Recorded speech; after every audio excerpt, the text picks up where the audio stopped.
In today's video, I'm going to teach you how to fix Unsent in Outbox Gmail. If you've ever written an email, hit send, and then discovered it sitting stubbornly in your outbox, don't worry, this walkthrough will help you get it moving. Sometimes Gmail holds a message because the connection briefly dropped or the file attached is too large. We'll tackle it step by step, keeping things simple and clear.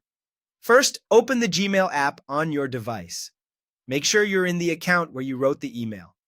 Now, you'll want to head to the folder where unsent messages live. Look for Outbox. On some setups, you might also find the message in drafts if Gmail saved it there instead of sending.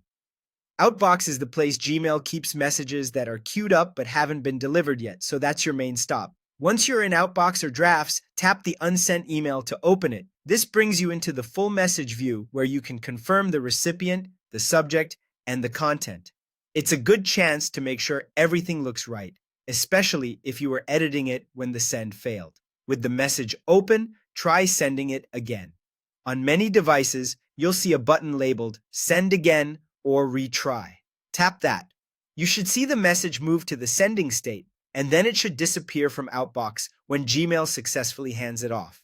If you can, keep the app open for a few moments so it can complete the process without interruption. If the email still won't send, the most common culprit is a large attachment. Open the same email in Outbox once more and review any files you've added, like photos or videos. Large files can slow things down or block delivery entirely. Remove the big attachments by deleting those files from the message. The text you wrote will remain, so you won't lose your work.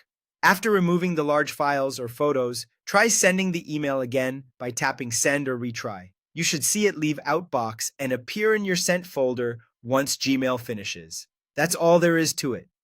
You opened Gmail, went to Outbox or Drafts, tapped the unsent email, sent it again, and if needed, removed large attachments before trying once more. These quick checks usually clear up the issue and get your message on its way. If you found this helpful, follow the same process anytime a message gets stuck, and you'll save yourself time and stress. Thanks for watching, and I'll see you in the next one.